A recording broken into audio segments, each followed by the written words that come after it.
എന്തും ചെയ്യാം, എന്തും അനുസരിക്കാം. പക്ഷേ മറ്റുള്ളവർ മുമ്പിച്ചുള്ള അവഹേളനം ഉണ്ടല്ലോ, അതാ സഹിക്കാൻ വയ്യാത്ത. 2 സ്മോൾ അടിച്ച് ധൈര്യം വരുത്തിട്ട് വേണം ആ മുഖത്ത് നോക്കി 4 വർത്താനം പറയാൻ. അതിനെന്തിനാ 2 സ്മാൾ അടിക്കുന്നത്? ഒരു ലാർജ് അടിച്ചാ പോരെ? മിണ്ടാതെ കിടക്കാം. ഒന്ന് പറയാന്ന് വെച്ചാ 5-ാം വയസ്സിൽ അമ്മ മരിച്ചത് തൊട്ടുള്ള കണക്ക് പറയാൻ തുടങ്ങും. കഴിച്ചിട്ട് ഇറക്കാനും വയ്യ, മധുരിച്ചിട്ട് തുപ്പാനും വയ്യ. അങ്ങനത്തെ മദ്യം ഉണ്ടോ? അത് ഞാൻ കഴിച്ചിട്ടില്ലല്ലോ. താടിക്ക് തീ പിടിക്കുമ്പോ ബീഡി കത്തിക്കല്ലേ സാരഥി? വേറെങ്ങും തീയില്ലെങ്കിൽ കത്തിച്ചല്ലേ പറ്റൂ. നിങ്ങൾക്ക് അച്ഛനോട് സംസാരിക്കാൻ ധൈര്യം ഇല്ലെങ്കിൽ ലാർജും സ്മോളും ഒന്നും കഴിക്കാതെ ഞാൻ സംസാരിക്കാം. നീയോ? അതിനുള്ള ധൈര്യം നിനക്കുണ്ടോ? ഞാനല്ല, മുതലാളിക്ക് കുരുട്ടുബുദ്ധി പറഞ്ഞു കൊടുത്ത് വഴിതെറ്റിക്കണ വക്കീലുണ്ടല്ല, ലീഗൽ അഡ്വൈസർ കുഞ്ചപ്പാടത്തെ പുഷ്പാങ്കദൻ. അതിന് വക്കീൽ പറയൂ? പറഞ്ഞില്ല, ഞാൻ പറയിപ്പിക്കും.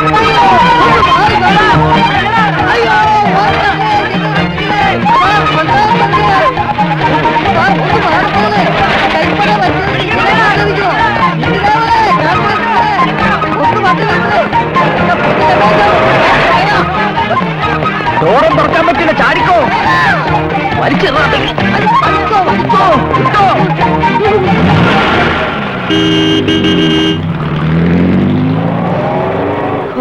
ഞങ്ങൾ സമയത്ത് വന്നില്ലായിരുന്നെങ്കിലേ വക്കീലിന്റെ ചീട്ട് കീറിയാനെ.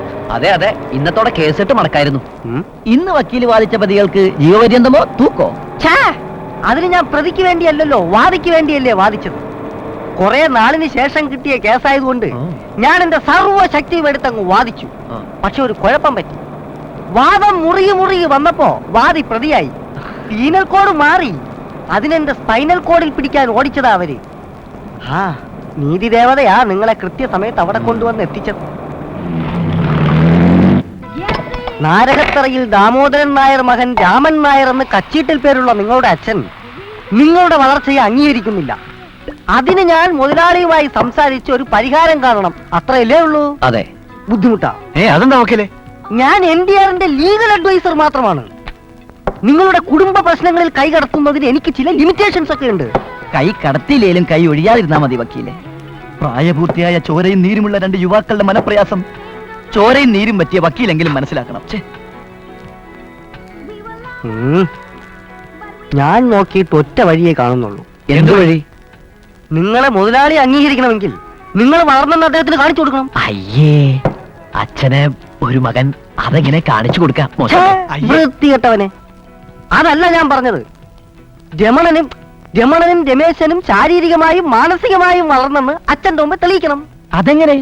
ഒരു കരി വെക്കി തലയിൽ വെച്ച് ശാരീരിക വളർച്ച തെളിയിക്കാം. മാനസിക വളർച്ച എങ്ങനെ തെളിയിക്കും? മെന്റൽ ആശുപത്രിയിൽ നിന്ന് സർട്ടിഫിക്കറ്റ് വാങ്ങിച്ചാലോ? വിട്ടി കൂഷ്മാണ്ടമേ, ഒരു പെണ്ണ് കെട്ടുന്നതിനെ കുറിച്ചാണ് ഞാൻ സൂചിപ്പിച്ചത്. അത് കൊള്ളാലോ. വക്കീലിന് തീരെ ബുദ്ധിയില്ലെന്ന് അച്ഛൻ പറയുന്നത് വെറുതെ. പെണ്ണ് കെട്ടിയ ഒരു പരിധി വരെ ആണത്തം തെളിയിക്കാം. പക്ഷെ അതുകൊണ്ട് മുതലാളി ഒതുക്കാൻ പറ്റുമോ? ഒരു പെണ്ണ് വിചാരിച്ചാൽ എന്താ ഇവിടെ നടക്കാത്തത്? കൈകേയി വിചാരിച്ചപ്പോ സാക്ഷാൽ ശ്രീരാമൻ വരെ കാട് കയറിയില്ലേ? എന്തിനു പുരാണം? ഒരു സ്ത്രീ വിചാരിച്ചാൽ ഒരു സീനിയർ IAS ഉദ്യോഗസ്ഥന്റെ ജീവിതം വരെ പോക്കാം.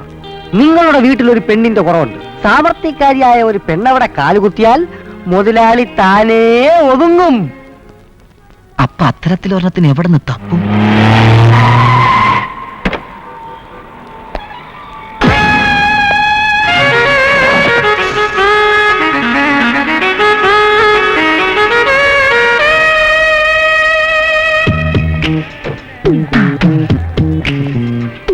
ചപ്പാത്തി 2 ചില്ലി ചിക്കൻ.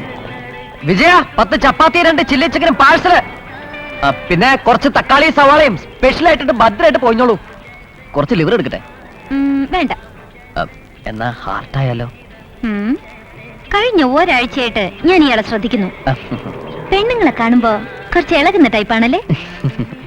എല്ലാവരെയും കാണുമ്പോൾ ഇല്ല, കാണാൻ കൊള്ളാവുന്നവരെ കാണുമ്പോ ചെറുതായിട്ടൊന്നും ഇളകും. വിഷമമൊന്നുമില്ലല്ലോ?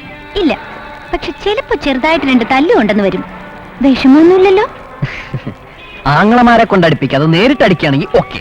ഈ ബോഡി ടച്ചിങ് എനിക്ക് വലിയ ഇഷ്ടമാണ്.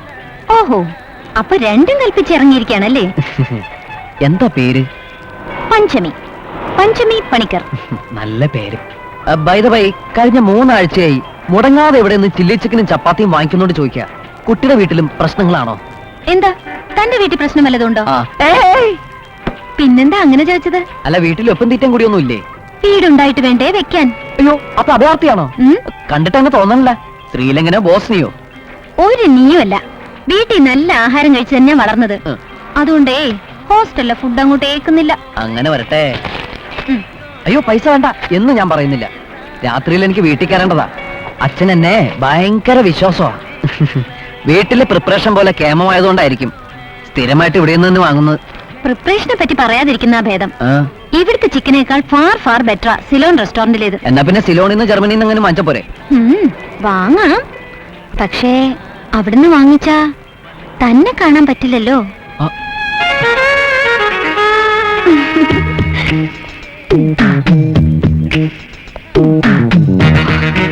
അവള് കാര്യമായിട്ട് പറഞ്ഞതാണോ അവ ആക്കിയതാണോ? ഈശ്വര, വെറുതെ കൊതിപ്പിക്കല്ലേ.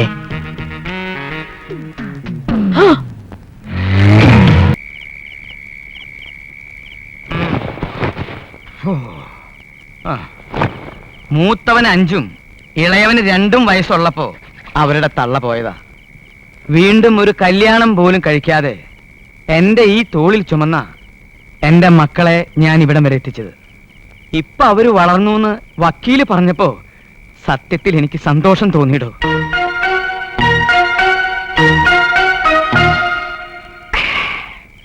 പക്ഷേ ശരീരം വളർന്നു എന്ന് വെച്ച് ഈ സ്വത്തൊക്കെ നോക്കി നടത്താനുള്ള പ്രാപ്തി അവർക്കുണ്ടോന്ന് എനിക്ക് വിശ്വാസമില്ല.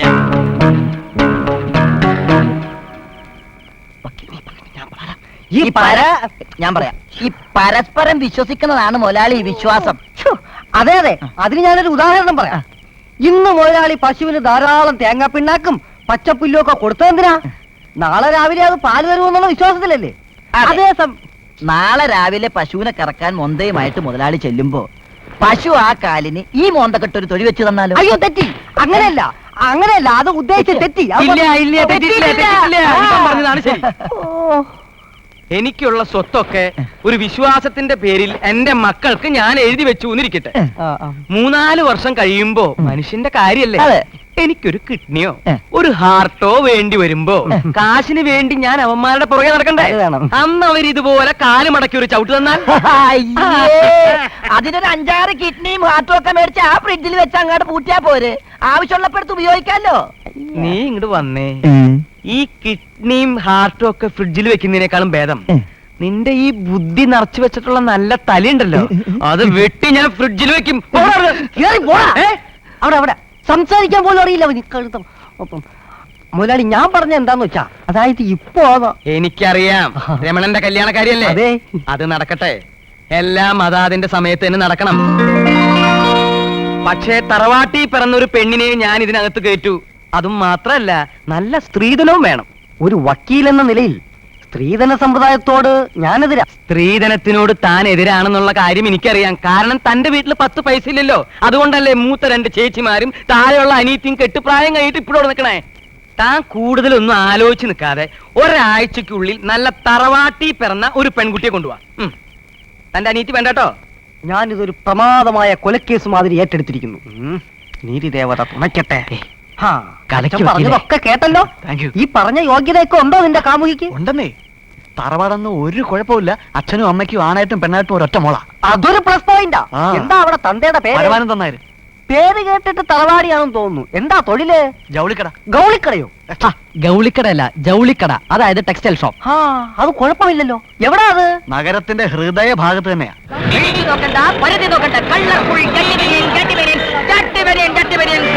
സഹായവല 15 രൂപയ്ക്ക് 3, വെറും 3 15 രൂപ മാത്രം. മടിച്ചു നിൽക്കണ്ട, അറച്ചു നിൽക്കണ്ട, കടന്നു വരൂ 12 എടുത്താൽ 3 ചട്ടി ഫ്രീ. കടന്നു വരൂ 15 രൂപയ്ക്ക് 3, വെറും തയ്യക്കൂലി മാത്രമേ ആകുന്നുള്ളൂ. തുണിവല ഫ്രീ. എന്തിനാണ് സാർ ഇങ്ങോട്ട് ഇടിച്ചു കയറുന്നത്? സാറിന്റെ സൈസിലുള്ള ചട്ടി ലോകത്ത് ഒരു കടയിലും കിട്ടില്ല. പക്ഷെ എന്റെ കയ്യിൽ സുലഭം. സാർ ഇട്ട് നോക്കിയിട്ട് കാശ് തന്നാൽ മതി. ഒരിക്കലും പിന്നെ ഊരാൻ തോന്നൂല സാറേ. ഇട്ടാൽ എന്തൊരു കുളിർമ. ചട്ടിയിട്ടുണ്ട് നന്മ ചെയ്യൂ സാറേ. എന്താ സാറേ കോലം നാട്ടിൽ വരെ വിളിച്ചു നോക്കുന്ന ചട്ടിയും പെണ്ണിട്ട് ശീലമില്ലെങ്കിൽ കച്ചവടത്തിന് മാർഗദർശനം സൃഷ്ടിക്കാതെ ഇറങ്ങില്ലേ സാറേ? കളർഫുൾ ചട്ടി പെരിയൻ. പരമാനന്ദൻ നായരല്ലേ? പരമാനന്ദൻ നായര് തന്നെ. അല്ലാതെ ഇടപെടുന്ന മക്കള് പറഞ്ഞുകൊണ്ട് നടക്കുന്നുണ്ട്. എന്താ ജാതി കുഴപ്പമില്ല, ബാക്കിയൊക്കെ കുഴപ്പാ. എന്ത് കുഴപ്പം? താനെന്താ പിച്ചിമ്പേയും പറയുന്നേ? അല്ല, നിങ്ങളുടെ ജൗളിക്കട തപ്പി നടന്ന് കുഴപ്പത്തിലായി എന്ന് പറയായിരുന്നു. എന്തിനാ തപ്പി നടന്നത്? ചട്ടി വേണോ? ഹേയ്, ഞാൻ കഴിഞ്ഞ കൊല്ലം ഒരെണ്ണം വാങ്ങിച്ചതേ ഉള്ളൂ. ഇനി അടുത്ത ഓണത്തിന് മതി. നിങ്ങളുടെ മകൾ പൗർണമിക്ക് വിവാഹാലോചനയുമായി വന്നതാ ഞാൻ.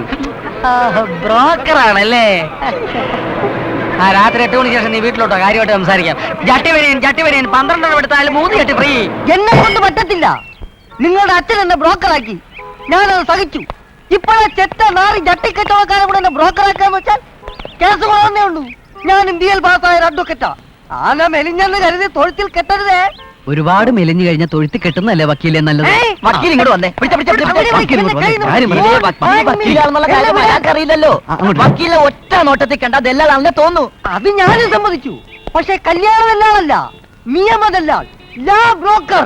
Cool down, cool down, cool down please. എന്ത് ബ്രോക്കർ ആണെങ്കിലും ശരി, വക്കീൽ എങ്ങനെയെങ്കിലും കല്യാണം നടത്തി തരണം. അതങ്ങ് പള്ളിയിൽ പോയി പറഞ്ഞാൽ മതി. വക്കീലിനോടും ഡോക്ടറോടും കള്ളം പറയാൻ പാടില്ലെന്നാ. അതൊരു ലോകതത്വ. അതാ നിങ്ങൾ തെറ്റിച്ചത്. 1000 കള്ളം പറഞ്ഞും ഒരു കല്യാണം നടത്താമെന്ന് വേറൊരു ലോകതത്വമുണ്ട്. അതാ വക്കീലെ ഞങ്ങൾ ഫോളോ ചെയ്തത്. നിങ്ങൾ എന്തൊക്കെ പറഞ്ഞാലും കല്യാണത്തിൽ കള്ളത്തരം കാണിക്കാൻ ഞാനില്ല. അതിനൊരു ദാരുണ രക്തസാക്ഷിയാണ് ഞാൻ. വക്കീലിന് എന്ത് പറ്റി? ഉള്ളത് പുറത്ത് കാണിക്കാതെ മൂടി വെച്ചാ എന്റെ കല്യാണം നടത്തിയത്. പക്ഷെ പിറ്റേ ദിവസം അവൾ ഡൈവേഴ്സ് നോട്ടീസുമായി കോടതിയിലെത്തി. കല്യാണത്തിന് ശേഷം വക്കീൽ മൂടി വെച്ചോണ്ടിരുന്ന? അല്ല, തുറന്നു കാണിച്ചു. അതല്ലേ കുഴപ്പമായത്. ആദ്യ രാത്രിയിൽ ഉഷ്ണം സഹിക്ക വയ്യാതെ ഞാൻ എന്റെ ഷർട്ടൊന്ന് അഴിച്ചു. ഡീം. അത്രയും നേരം വാതോരാതെ സംസാരിച്ചിരുന്നവൾ പിന്നെ ഒരു അക്ഷരം മിണ്ടിയിട്ടില്ല. പിറ്റേന്ന് ഞാൻ കണിയേണ്ടത് വക്കീൽ നോട്ടീസാ. ദാമ്പത്യ ജീവിതത്തിൽ ശരീരത്തിന് ഇത്രയും സ്ഥാനമുണ്ടെന്ന് ഞാൻ അന്ന് ആ കുട്ടികളെ മനസ്സിലാക്കിയത്. വക്കീലിന്റെ ജീവിതം വഴിയാധാരമായെന്ന് വെച്ച് എന്റെ ജീവിതം അതുപോലെ ആവുമെന്ന് വക്കീൽ കരുതരുത്. ഒരു പെണ്ണ് വന്നാലേ അച്ഛനെ ഒതുക്കാൻ പറ്റുമെന്ന് വക്കീൽ തന്നെയല്ലേ എന്നോട് പറഞ്ഞത്. എന്തൊക്കെ ആയാലും ഒരു ജട്ടിക്കച്ചവടക്കാരന്റെ മകളെ എന്റെ നിന്നെ കൊണ്ട് കെട്ടിക്കും തോന്നുന്നുണ്ടോ? വക്കീലേ, പെണ്ണിന്റെ അച്ഛൻ പരമാനന്ദ നായർക്ക് ഒരു ടെക്സ്റ്റൈൽ ഷോപ്പുണ്ട്. അതും പെണ്ണിന്റെ പേരിൽ തന്നെ, പൗർണമി ടെക്സ്റ്റൈൽസ്. അങ്ങനെ ഒരെണ്ണം ഞങ്ങൾ ടൗണിൽ കണ്ടു വെച്ചിട്ടുണ്ട്. അത് വേണമെങ്കിൽ പറയാന്ന് വെക്കാം. പക്ഷെ തറവാടോ നല്ല ആദ്യത്തുള്ള കുടുംബത്തിൽ നിന്ന് ബന്ധം വേണമെന്നാ എന്റെ ഡിമാൻഡ്. പരമാനന്ദ നേരെ ഒറ്റ നോടെ തന്നെ ആർക്കും തിരിച്ചറിയാം മഹാചറ്റയാണെന്ന്. ചെറ്റയുടെയും കുടിലിന്റെ ഡീറ്റെയിൽസ് ഒന്നും പറയാൻ പോകണ്ട. വീട് കാണാതെ ആരെയും കല്യാണം ഉറപ്പിക്കുവോ? മുതലാളി സാരഥി പോലെ മണ്ടനൊന്നുമല്ല. സിനിമാക്കാർക്ക് ഷൂട്ടിംഗ് കൊടുക്കുന്ന എല്ലാവിധ സൗകര്യങ്ങളും ഉള്ള ആൾതാമസമില്ലാത്തൊരു വീട് ഇവിടെ കുറച്ച് ദൂരമുണ്ട്. അതാണ് പെണ്ണിന്റെ വീട്. ഞാൻ അറിയാൻ വയ്യാഞ്ഞിട്ട് ചോദിക്കുക, നമ്മളെ നിർബന്ധിച്ച പരമാനന്ദൻ നായർ സ്വന്തം വീട് വിട്ട് ഷൂട്ടിംഗ് വീട്ടിൽ വന്ന് താമസിക്കുവോ? താമസിക്കും.